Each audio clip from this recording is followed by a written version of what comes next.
우리는 지난주에 팔복 중에 첫 번째 복인 심령이 가난한 자에 대해서 말씀을 나눴습니다. 심령이 가난하다라는 것은 육신의 가난함을 의미하지 않습니다. 세상에 물질이 없고 가난해서 천국을 소유하는 것이고 또 부유하여서 천국을 소유하지 못하는 것이 아닙니다. 가난한 사람이나 부유한 사람이나 심령이 가난하다라는 것은 영적 빈곤의 상태에 처해 있을 때 심령이 가난하다라는 말씀입니다. 영적 빈곤은 나는 하나님 없이는 살아갈 수 없습니다라는 고백을 가지고 살아가는 사람을 의미합니다. 우리 성도님들은 지난 한 주 동안 이런 가난한 마음으로 살다 오셨습니까? 하나님 없이는 한순간도 살아갈 수 없어서 오늘도 예배의 자리로 나온 줄 믿습니다. 하나님 없이 살아갈 수 없다라고 고백하는 사람은 하나님의 통치를 받으며 살아갑니다. 하나님의 통치가 있는 곳은 곧 하나님의 나라이고 천국입니다. 간절히 바라기는 저와 우리 성도님들이 늘 심령의 가난한 자가 되어서 하나님의 통치 속에서 이 땅을 하나님의 나라로 또 천국으로 살아갈 수 있는 주님의 은혜가 함께하기를 간절히 소망합니다. 오늘은 두 번째 복인 애통하는 자에 대해서 함께 알아보도록 하겠습니다. 오늘 나눌 말씀은 4절 한 절이지만 우리는 오늘 본문 3절과 4절을 함께 보았습니다. 앞으로도 팔복을 계속 나눌 때에 3절부터 쭉 읽어갈 예정입니다. 왜 계속해서 3절부터 읽는 것일까요? 그 이유는 우리가 계속해서 반복하고 이 팔복의 기간 동안에 한 주에 한 절씩 꼭 외워서 팔복을 마음에 새길 뿐만 아니라 우리의 기억에 새길 수 있기를 간절히 바라는 마음이 있기 때문입니다. 이 팔복의 말씀을 우리 마음판에 새기고 머리에 새겨서 우리가 신앙생활 할 때 더 신앙의 성숙이 일어나고 또 어려움 중에도 믿음 가운데 굳건히 서기 위해서 우리가 이 팔복을 늘 기억하며 이 땅을 살아가고 또 오늘의 말씀을 들을 수 있기를 간절히 바랍니다. 북아일랜드 출신인 마이크 폴리라는 분이 본격적 재미 탐구라는 책을 지었습니다. 그 책에 이렇게 말을 합니다. 오늘날 재미는 세계적인 보편 종교나 다름없다. 현대 사회에서 재미를 무시하거나 거부하는 건 마치 신이 지배하던 중세의 무신론자라고 고백하는 것이나 마찬가지이다. 재미에 회의적이거나 감수성이 약한 사람은 사회관계망에서 추방되는 호된 처벌을 받을 수 있다라는 말을 했습니다. 사회에서 재미가 없으면 그 사람은 도태되거나 소외될 수도 있다라는 말입니다. 그만큼 재미는 우리의 삶에 깊숙이 들어와 있습니다. 그래서 사람들이 바라보는 관점이 이전과 요즘에는 조금씩 많이 달라졌습니다. 사람이 바라보는 관점을 크게 둘로 나누면 유희 관점이 있고 의미 관점이 있습니다.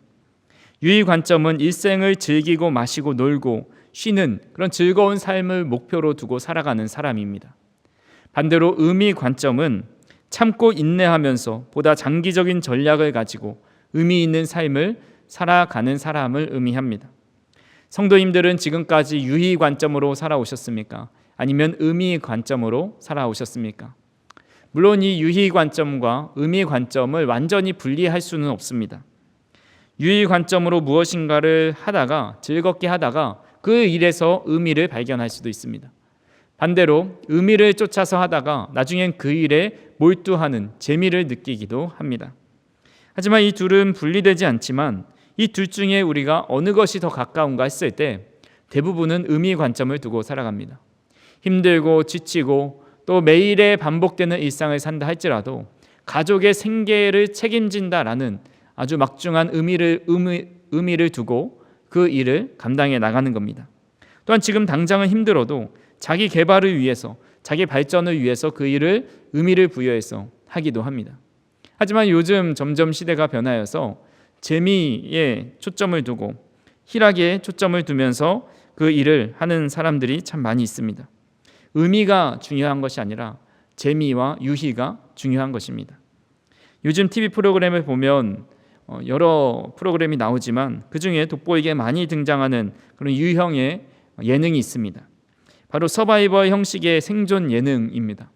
여러 명이서 경쟁을 해서 최후의 1인이 남는 그런 프로그램입니다. 한 프로그램을 보니까 4-5명이 한 팀이 됩니다. 그래서 서로 이런 경쟁을 하면서 힘들게 미션을 수행해 나가는데 그 팀원 중에서 한 명을 방출하라고 합니다. 그동안 전우회를 가지고 또는 서로 으쌰으쌰해서 지금까지 왔는데 그 중에 필요 없는 사람은 한 명 방출하라는 겁니다. 또 한 번은 1등한 팀에게 아주 특권을 주어진 것이 자신이 원하는 사람 한 명, 다른 팀에 있는 한 명을 데리고 올 수 있는 겁니다. 자기 편으로 영입을 하는 거죠. 근데 그 팀은, 나머지 사람들은 그 자리에서 탈락하는 아주 잔인한 그런 규칙도 있는 것을 보았습니다. 한때 한류 열풍을 불러일으켰던 드라마 중에 오징어 게임이라는 드라마가 있습니다. 그 드라마를 보진 않아도 이름은 다 들어보셨을 겁니다. 그 드라마 안에서 서로 배신하고 죽이고 그런 모습을 즐기며 보는, 관람하고 있는 사람들이 등장합니다. 이런 사람들은 의미보다 유희를 관점으로 살아가는 사람입니다.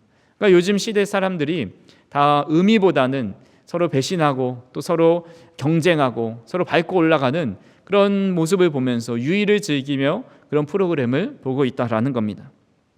이 시대는 쾌락을 추구하고 스릴을 즐기고 재미와 오락을 찾는데 돈과 시간을 다 쏟아붓습니다.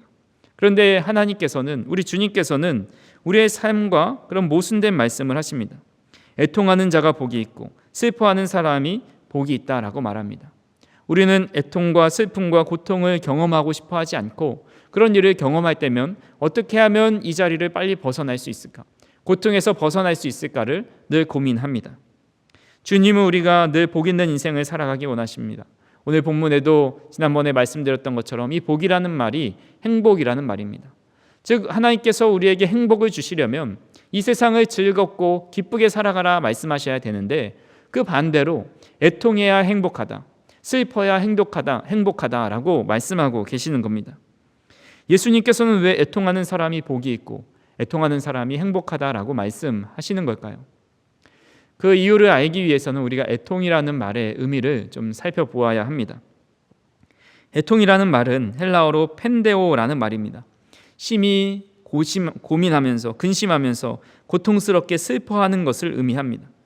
구약 성경을 헬라어로 번역한 것을 70인역이라고 하는데 그 번역본에 보면 야곱이 요셉이 죽었다는 소식을 전해 듣자 그가 애통해합니다.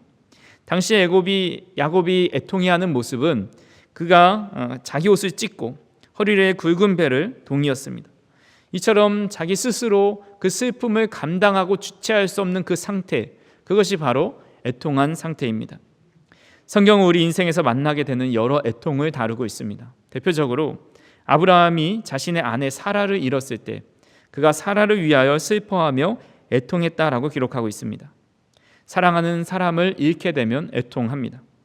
시편 기자들을 보면 하나님을 간절히 찾는데 하나님이 지금 당장 어디에 계신지 모르겠습니다. 하나님이 침묵하십니다. 근데 그 나의 대적들은 주변에 둘러싸고 있습니다. 그래서 하나님께 애통하며 기도합니다. 하나님 어디 계십니까? 나를 홀로 두지 마시옵소서. 외로워서 애통하고 있는 겁니다. 사도 바울은 에베소 교회 성도들을 보면서 염려와 사랑의 눈물을 흘렸습니다. 우리는 살아가면서 사랑하는 사람을 떠나보내고 때로는 사업에 실패하고 배신당해서 외로움에 처하게 되고 여러 염려와 걱정으로 인해서 슬퍼하면서 애통해하며 살아갑니다. 예수님께서는 이렇게 애통하는 자들의 친구가 되어주시고 그들의 눈물을 닦아주십니다. 하지만 오늘 본문에서 애통하는 자는 단순히 우리의 삶이 너무 힘들고 지쳐서 찾아오는 애통과 슬픔을 의미하지 않습니다. 예수님 말씀하시는 애통은 바로 영적인 탄식을 의미합니다.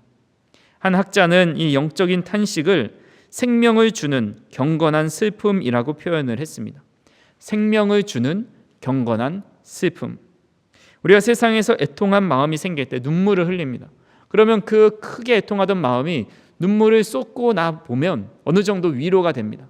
마음의 안정을 느끼게 됩니다. 하지만 이런 애통은 어려움 중에 위로가 좀 되지만 그 끝에 결국은 생명을 가져다 주지는 않습니다. 영적인 애통만이 생명을 가져다 줍니다. 고린도후서 7장 10절에 이렇게 말씀하고 있습니다. 하나님의 뜻대로 하는 근심은 후회할 것이 없는 구원에 이르게 하는 회개를 이루는 것이요 세상 근심은 사망을 이루는 것이니라. 하나님의 뜻대로 하는 근심은 구원에 이르게 하는 회개를 하게 한다고 합니다. 즉 하나님 뜻대로 근심하고 애통하면 그 끝에 구원이 있다라는 겁니다. 반대로 세상 근심은 사망을 이룬다 말씀합니다. 어느 정도 마음의 안정과 위로는 얻을 수 있지만 그 끝에 결국 자신을 구원하지 못한다라는 겁니다. 즉 예수님께서 말씀하시는 애통은 죄에 대한 슬픔과 또 죄에 대한 탄식을 의미하는 겁니다. 팔복의 첫 시작이 심령이 가난한 자라고 말씀했습니다. 우리가 영적으로 파산된 것을 깨닫게 되니까 도저히 우리의 힘으로 구원을 이룰 수 없게 되는 것을 보니까 애통하게 되는 겁니다. 우리가 구원에 관해서는 아무것도 없고 아무것도 아니며 또 아무것도 할 수 없다라는 것을 인식하니까 애통할 수밖에 없는 겁니다. 저를 따라서 한번 이렇게 고백해 보실까요? 아무것도 없고 아무것도 아니며 아무것도 할 수 없다. 이것이 바로 애통하는 마음입니다. 우리는 구원을 이룰 만한 어떠한 능력도 없다라는 것을 깨닫고 심히 애통하게 되는 겁니다. 다윗이 밧세바를 범하고 또 충신 우리아를 죽음으로 몬 후에 그가 시편을 통해서 자신의 죄를 회개합니다. 시편 51편 5절에 내가 죄악 중에서 출생하였으며 어머니가 죄 중에서 나를 잉태하였나이다. 다윗은 성경을 통틀어서 가장 위대한 믿음의 사람 중에 한 명입니다. 그가 죄악을 저지르는 자신의 모습을 보면서 내가 죄악 가운데서 출생하였고 이미 태중에 있을 때부터 나는 죄악 가운데 있었다라고 고백합니다. 그렇게 하나님을 찬양하는 시를 많이 짓고 늘 하나님을 의지하면서 이스라엘을 이끌어 갔지만 결국 자신의 죄를 발견하면서 늘 애통하는 마음을 갖고 있는 겁니다. 욥은 하나님이 인정하시는 의인이었습니다. 하나님이 사탄에게 자랑하실 정도로 아주 뛰어난 인물이었습니다. 욥기 1장 8절에 여호와께서 사탄에게 이르시되 내가 내 종 욥을 주의하여 보았느냐 그와 같이 온전하고 정직하여 하나님을 경외하며 악에서 떠난 자는 세상에 없느니라. 욥은 온전하고 정직하여서 하나님을 경외하며 악에서 떠난 유일한 사람입니다. 욥 스스로도 자신은 나름 의로운 사람이라 여겼습니다. 그래서 자신의 친구들이 자신을 비난할 때 자신의 의로움을 드러냈습니다. 하지만 그가 하나님을 대면하여 보자 자신이 얼마나 추악한 죄인인지를 깨닫게 됩니다. 욥기서 42장 5절에서 6절입니다. 내가 주께 대하여 귀로 듣기만 하였사오나 이제는 눈으로 주를 배움나이다. 그러므로 내가 스스로 거두어 드리고 티끌과 제 가운데에서 회개하나이다. 주님을 대면하여 배우니 자신이 얼마나 죄악으로 가득한 사람인지 깨닫고 티끌과 제 가운데서 애통하며 회개하고 있습니다. 사도 바울 또한 늘 애통하는 심정으로 살았던 사람입니다. 로마서 7장 22절에서 25절입니다. 내 속사람으로는 하나님의 법을 즐거워하되 내 지체 속에서는 한 다른 법이 내 마음의 법과 싸워 내 지체 속에 있는 죄의 법으로 나를 사로잡는 것을 보는도다. 오호라 나는 공고한 사람이로다. 이 사망의 몸에서 누가 나를 건져내랴. 우리 주 예수 그리스도로 말미암아 하나님께 감사하리로다. 그런즉 내 자신이 마음으로는 하나님의 법을 육신으로는 죄의 법을 섬기노라. 늘 하나님의 뜻대로 살고자 했던 바울이지만 그도 늘 하나님 앞에서 오호라 나는 공고한 자로다. 이 사망의 몸에서 누가 나를 건져낼까. 자신의 죄악을 놓고 늘 애통했던 사람입니다. 마틴 루터가 성당 앞에 붙인 95개의 조항 중에 이런 구절이 있습니다. 신앙인의 삶이란 끊임없는 회개와 참회를 하는 것이다. 당시 타락한 카톨릭 성직자들은 자신의 배를 채우고 세상의 부귀영화를 누리며 살아갔습니다. 그들의 마음속에는 애통하는 마음이 하나도 없었습니다. 그런 모습을 보고 마틴 루터는 신앙인의 삶은 먹고 마시고 즐기는 것이 아니라 끊임없는 회개와 참회를 하는 것이다 라고 말을 하는 겁니다. 그런데 우리는 회개와 참회, 애통한 마음보다는 행복과 재미와 즐거움을 쫓아 살아갑니다. 서점에만 가도 웃음에 관한 책들이 참 많이 있습니다.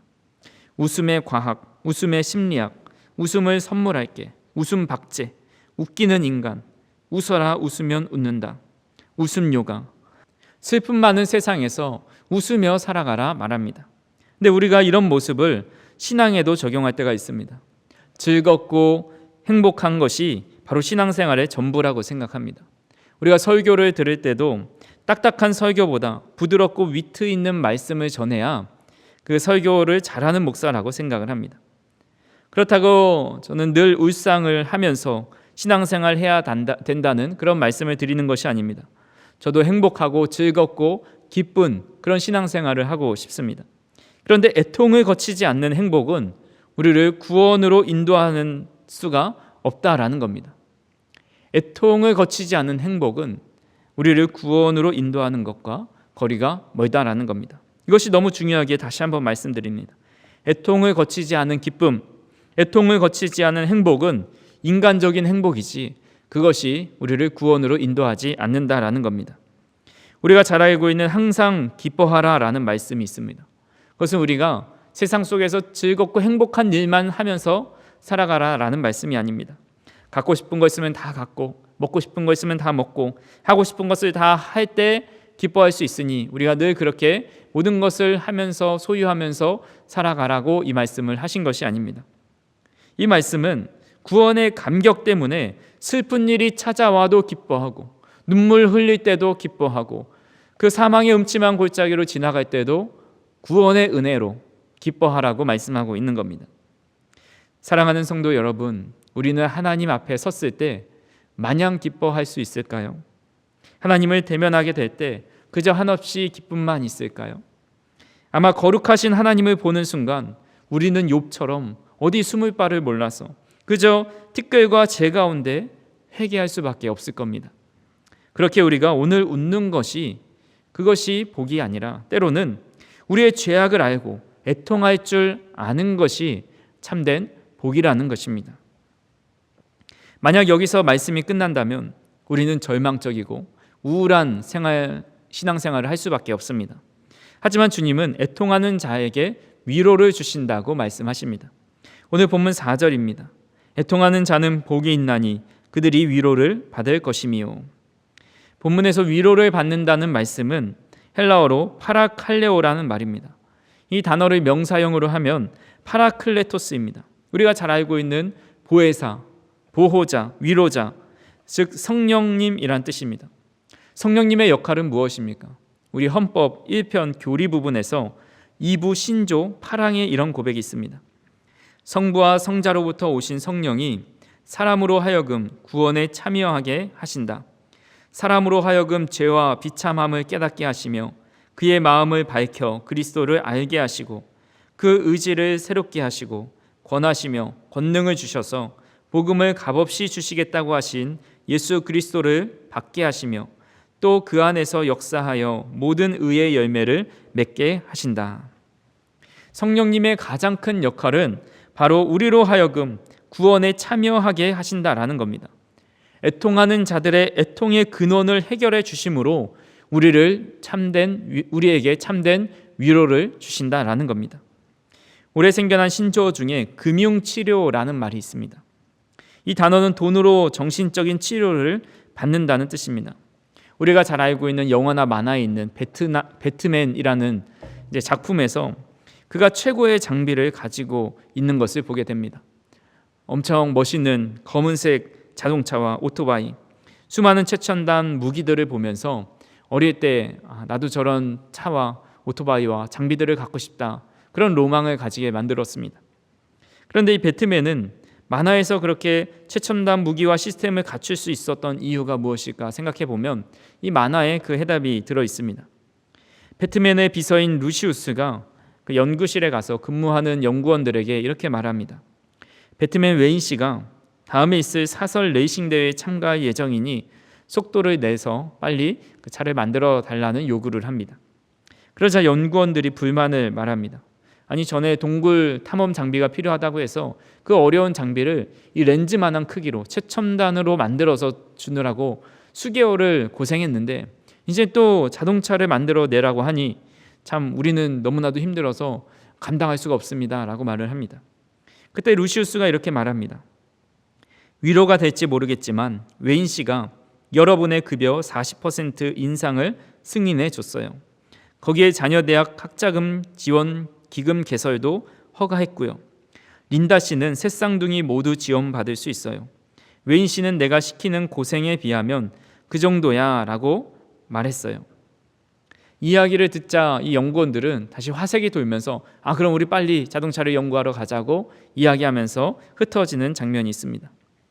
강도 높은 업무를 하지만 그것보다 더 강도 높은 임금을 받고 더 강도 높은 복지를 받는 그런 인재들이 그 연구소에 있기 때문에 배트맨이 항상 최첨단 무기와 장비를 유지할 수 있었다라는 겁니다. 아마 우리도 그런 생각을 한 번씩 했을 겁니다. 일하면서 참 너무 힘들고 어려워서 사직서를 낼까, 사직서를 품고 다닐 때가 있었습니다. 근데 통장에 월급이 들어오는 날, 이 찍히는 월급을 보면서 이 사직서는 좀 내려놔야겠다 하면서 마음의 위로를 받습니다. 그리고 나서 또 생각지도 못한 보너스까지 들어오면 이 사직서를 찢어서 버리거나 서랍에 넣어놓고 내가 잘못 생각했나 보다 하면서 다시 힘을 얻고 일을 하게 됩니다. 이런 현상이 금융치료라는 겁니다. 돈을 벌기 위해서 노동을 하는데 극심한 노동 때문에 너무나도 힘들어하고 애통해합니다. 근데 그 벌고자 하는 그 근본 원인인 돈을 더 많이 주니까 그런 애통하는 마음이 사라졌다라는 것입니다. 하나님께서 우리에게 해주시는 위로는 단순히 우리의 어깨를 토닥여주고 나중에 잘 될 거야, 조금만 더 견뎌, 좋은 날이 올 거야, 그런 감정적인 위로가 아닙니다. 하나님은 애통의 근원을 해결해 주시기 때문에 우리는 더 이상 애통하지 않고 참된 위로를 받게 됩니다. 앞에서 말씀드렸듯이 예수님께서 말씀하시는 애통은 우리의 죄악으로 인한 애통이었습니다. 아무것도 없고 아무것도 아니고 아무것도 할 수 없는 그런 영적 파산 상태에서 애통하고 있을 때 그 상태에서 벗어나도록 구원의 길을 열어주신 것이 바로 우리에게 해주시는 위로입니다. 우리는 죄악으로 인해 심판을 받아 영원한 형벌을 당해서 죽음에 이를 것이라 생각했습니다. 근데 하나님께서 우리에게 새 생명을 주신다 약속합니다. 그 영원한 생명을 주신다 약속하니 애통하는 마음이 참된 위로로, 기쁨으로, 감사로 바뀌게 되는 겁니다. 그렇기 때문에 우리는 하나님의 위로를 받을 때 세상이 줄 수 없는 참된 기쁨과 즐거움 속에, 또 행복 속에 살아갈 수 있는 겁니다. 우리의 죄악으로 인해서 우리는 늘 십자가 앞에 나아가서 우리의 죄악을 놓고 하나님 앞에 애통하는 마음으로 서 있을 수 있기를 바랍니다. 그렇게 애통할 때 십자가의 은혜는 더 크게 다가올 것이고 성령님을 통해 주시는 위로를 경험하게 될 것입니다. 저 우리 성도님들이 십자가 앞에서 늘 애통하는, 우리의 죄악을 놓고 애통하는 심정으로 살아가면서 하나님의 참된 위로를 경험하실 수 있기를 간절히 소망합니다. 마지막으로 우리는 우리 자신의 죄로 인해서 애통함을 넘어서서 우리의 나라와 민족을 위해서 애통해야 합니다. 복음서를 읽다 보면 의문이 드는 점이 하나 있습니다. 예수님께서 웃으셨다라는 표현이 한 번도 등장하지 않는 겁니다. 예수님은 성전에서 장사하는 사람들을 보시면서 극대노하셨습니다. 바리새인과 서기관들과 또한 종교 지도자들을 보면서 분노하셨습니다. 자신에게 나오는 사람들을 보시면서 목자 없는 양같이 여기면서 긍휼히 여기셨습니다. 예수님은 죽은 나사로를 보시면서 우셨고 예루살렘 성을 보시면서 우셨습니다. 또한 예수님은 배고프다 말씀하시고 목마르다 말씀합니다. 예수님의 이런 다양한 인간적인 감정과 상황태를 이 복음서에는 다 기록해 놓았지만 특이하게도 기뻐하거나 웃으셨다라는 기록은 없습니다. 최원영 교수가 지은 예수님의 폭소라는 소설책이 있습니다. 그 소설 서문에 이렇게 기록합니다. 예수님은 성경에서 한 번도 웃지 않으셨습니다. 그러나 그러셨을 리 없습니다. 힘든 사람, 아픈 사람, 소외된 사람의 친구 예수님은 자주 웃으셨겠지요. 이 소설에 나오는 것처럼 폭소도 터뜨리셨겠지요. 예수님은 분명히 자신에게 나온 자들을 보면서 웃으셨을 겁니다. 우리가 지나가는 어린아이, 또 손주들을 보면서 얼마나 얼굴에 미소가 가득하게 됩니까? 또한 예수님께서는 세리와 죄인들과 식사하시면서 그들이 변화되는 모습을 보면서 기뻐하셨습니다. 하지만 예수님의 마음속에는 그런 기쁨과 즐거움보다 애통하는 마음이 더 크셨습니다. 예수님은 이 세상을 보시면서 마음 놓고 기뻐하실 수가 없습니다. 이 땅에는 아직 영적으로 애통하지 않는 자들이 너무나도 많이 있었기 때문입니다. 예수님은 이 세상 사람들의 죄를 해결하실 때까지 웃으실 수가 없었던 겁니다. 예수님은 예루살렘 성에 올라가서 애통하며 이렇게 기도하십니다. 마태복음 23장 37절입니다. 예루살렘아 예루살렘아 선지자들을 죽이고 내게 파송된 자들을 돌로 치는 자여, 암탉이 그 새끼를 날개 아래에 모음같이 내가 내 자녀를 모으려 한 일이 몇 번이더냐. 그러나 너희가 원하지 아니하였도다. 하나님은 이스라엘 백성들을 구원하시려고 선지자들을 보냈지만 백성들이 선지자를 죽이고 파송된 자들을 다 돌로 쳐 죽였습니다. 결국 하나님은 독생자 예수 그리스도를 보내셨지만 그 예수님마저도 십자가에 달려 죽게 만들었습니다. 주님은 암탉이 자기 새끼를 날개 아래 모으려는 것처럼 수도 없이 시도를 해봤지만 이 병아리들은 늘 여기저기 돌아다니는 것처럼 이스라엘 백성들도 하나님 품에 거하기보다는 늘 흩어지면서 하나님의 뜻에 반하는 삶을 살아갑니다. 구약시대부터 예수님 십자가 지실 때까지 여전히 죄악 가운데 있는 백성들, 여전히 깨닫지 못하는 사람들을 보시면서 애통하실 수밖에 없으셨습니다. 오늘날 많은 사람들이 믿음을 저버립니다. 이런 일은 우리 기독교뿐만이 아니라 다른 타 종교도 마찬가지입니다. 그래서 이 시대를 탈종교화 시대라고 합니다. 다 종교를 갖지 않고 종교성을 잃어가는 겁니다. 세계적인 종교학자인 존 카프터의 분석에 따르면 21세기는 종교 다원주의가 아니라 종교 그 자체를 거부하고 부정하는 시대이다라고 말을 했습니다.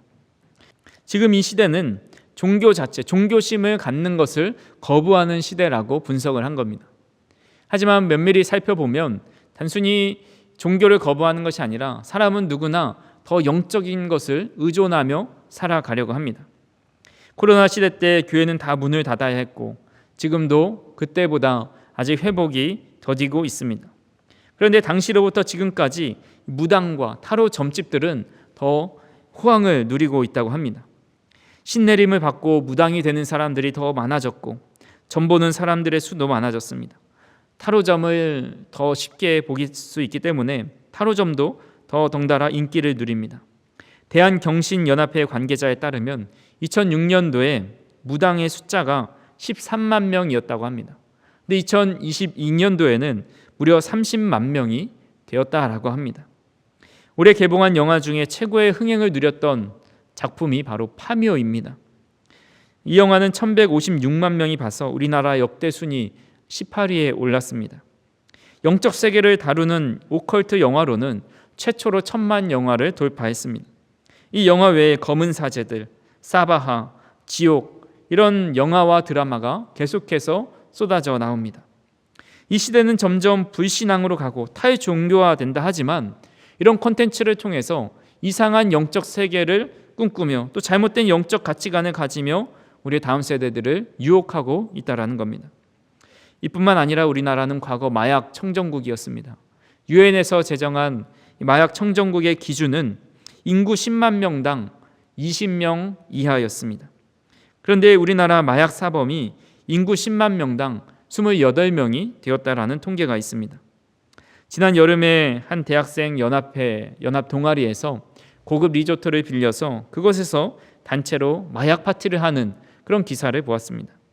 또 작년에는 강남 대치동에서 머리가 좋아지고 기억력과 집중력이 강화되는 음료를 시음 행사한다고 해서 학생들에게 그것을 먹였는데 그 안에는 마약이 들어 있었습니다.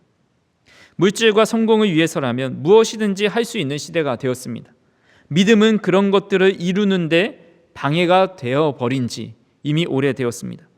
도덕적 가치관과 성적 가치관이 무너지는 시대를 살아가고 있습니다. 우리의 자녀들만 해도 주님을 떠나 사는 자녀들이 더 많이 있습니다. 말씀대로 살면 사회에서 소외당하고 부적응자라 불리기도 합니다. 예레미야 선지자는 하나님의 품을 떠나고 하나님의 말씀에 순종하지 않는 이 완고한 이스라엘 백성들을 보면서 이렇게 애통하였습니다.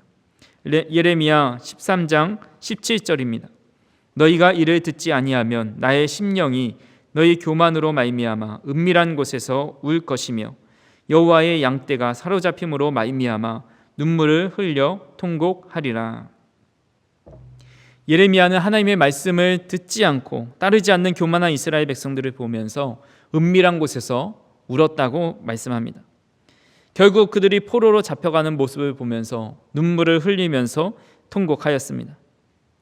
우리는 자신의 죄악을 놓고 애통하는 것 정말 중요합니다. 근데 우리가 그렇게 우리의 자신의 죄악을 놓고 애통했다면 이 시대에 애통하지 않는 사람들을 보면서 애통해야 합니다. 예수님께서 애통하시며 기도하셨던 것처럼 우리도 다음 세대를 놓고 또 우리 나라와 민족을 놓고 늘 애통하며 기도해야 합니다. 주님께서 이 땅을 바라보시면서 애통하시는 그 마음을 우리 또한 품으실 수 있기를 주님의 이름으로 축원합니다. 말씀을 정리합니다. 사람은 누구나 애통해야 하고 싶어 하지 않습니다. 하지만 영적 애통이 없으면 참된 위로와 기쁨도 없습니다. 우리의 힘으로 구원에 이를 수 없고 항상 죄인으로 살아갈 수밖에 없는 우리의 모습을 보면서 늘 십자가 앞에서 주님 앞에서 무릎 꿇고 애통해 하는 마음으로 살아가실 수 있기 바랍니다. 그때 하나님은 우리를 구원하심으로 위로해 주십니다. 그때 참된 기쁨과 평안을 누릴 수 있습니다. 더불어 하나님을 점점 떠나 살아가는 이 시대를 바라보면서 주님의 마음으로 애통하지 않는 세대를 보며 애통하실 수 있기를 바랍니다. 그때 하나님은 우리 나라를 구원하심으로 위로해 주실 것이고 또 우리의 애통함을 통해서 우리 다음 세대도 애통하는 자가 되고 또 우리 나라도 애통하는 나라가 되고 한국교회도 애통하는 교회가 되어서 정말 하나님께서 다시 한번 회복시키시고 다시 한번 위로해 주시는 또 구원해 주시는 은혜를 경험하게 될 것입니다. 저 우리 성도님들이 늘 애통하는 마음으로 살아가기를 주님의 이름으로 축원합니다.